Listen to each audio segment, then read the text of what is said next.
Coca-Cola sells around 2 billion drinks every single day. Not every year, every day.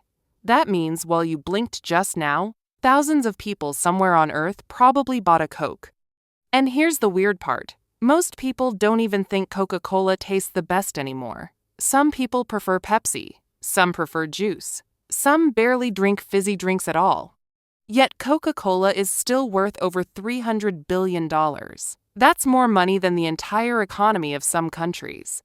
So how does a company stay this powerful without making a dramatically better product than everyone else? Because Coca-Cola figured out something terrifyingly simple a long time ago. People don't just buy drinks, they buy habits. And once a company controls your habits, it almost doesn't matter what's inside the bottle anymore. So the real question is not, why is Coca-Cola popular?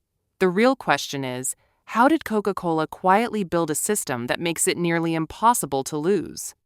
Most people think Coca-Cola wins because of taste. That's the story we all grew up hearing. People simply like Coke more. Simple, easy, end of conversation. And honestly, Coca-Cola helped create that belief on purpose. The company spends billions making sure the drink feels emotional instead of logical. Think about Christmas for a second. There are actual adults who mentally connect Santa Claus with Coca-Cola. That's not accidental marketing. That's psychological world domination with extra sugar. Coca-Cola spends roughly $4 billion a year on advertising. To make that number feel real, that's over $10 million every single day. Imagine spending £10 million today just to make people feel happy when they see your logo tomorrow. That's basically Coca-Cola's daily routine. But advertising alone doesn't explain dominance.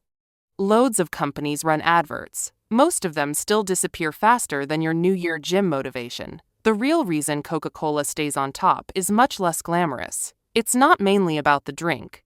It's about control. Coca-Cola's biggest strength is distribution. Distribution simply means getting your product everywhere before your competitors can. Coca-Cola products are sold in more than 200 countries. There are only around 195 recognized countries on Earth. Somehow, Coca-Cola practically unlocked bonus levels. In many villages, shops, restaurants, cinemas, and petrol stations, Coca-Cola arrives before some basic services do. That sounds exaggerated. It isn't. Former Coca-Cola executive Muhtar Kent once said Coca-Cola's goal was to place their drinks within an arm's reach of desire.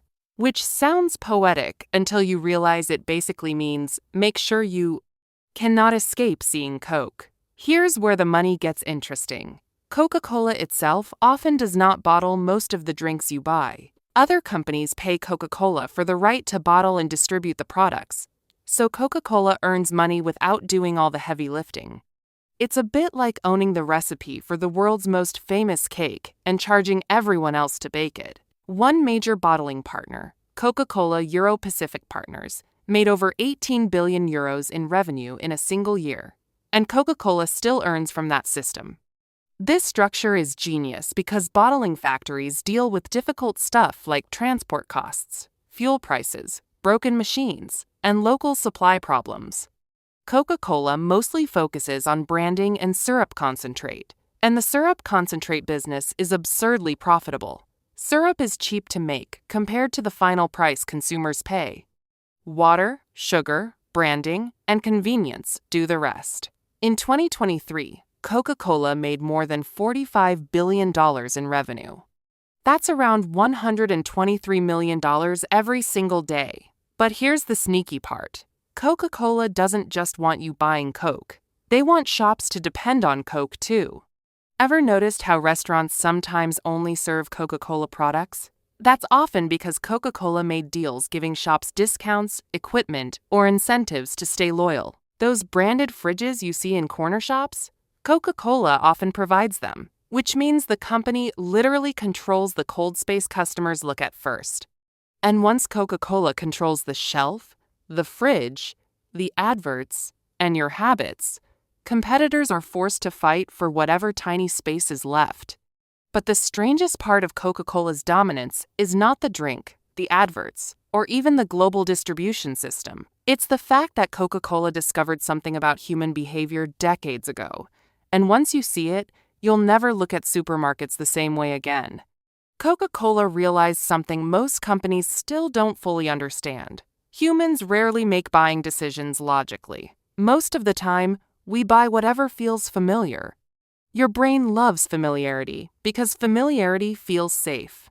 That's why people can walk into a shop with 20 drink options and still grab the same red bottle they've grabbed for years. Coca-Cola spent more than a century turning itself into a habit instead of just a drink. And habits are incredibly hard to compete with. Think about McDonald's for a second. Most people know it is not the best burger on earth, yet millions still buy it because they already know exactly what they're getting. Coca-Cola works the same way. The taste almost becomes secondary. What people are really buying is predictability, and Coca-Cola protects that feeling obsessively. The company's recipe barely changes because changing it would risk damaging decades of emotional conditioning. Pepsi actually learned this lesson the hard way in the 1980s. In blind taste tests, many people preferred Pepsi because it tasted sweeter. So Pepsi thought, great, better taste means we win. Except they didn't win, because people were not only attached to flavor, they were attached to identity. Coca-Cola customers saw Coke almost like part of their personality, which is slightly terrifying when you remember we are talking about fizzy sugar water. Then, Coca-Cola made one of the biggest mistakes in business history. In 1985, the company launched New Coke and changed the recipe. The reaction was chaos. People got angry. Some customers literally treated it like a personal betrayal. One man reportedly bought enough old Coca-Cola cans to fill his entire basement, which honestly sounds less like shopping and more like preparing for the apocalypse. Coca-Cola quickly brought back the original formula, and sales exploded again almost immediately. That moment taught Coca-Cola something priceless. Their true product was not the drink itself, it was emotional attachment. But here's the twist that changes everything. Coca-Cola may not even be competing mainly with Pepsi anymore.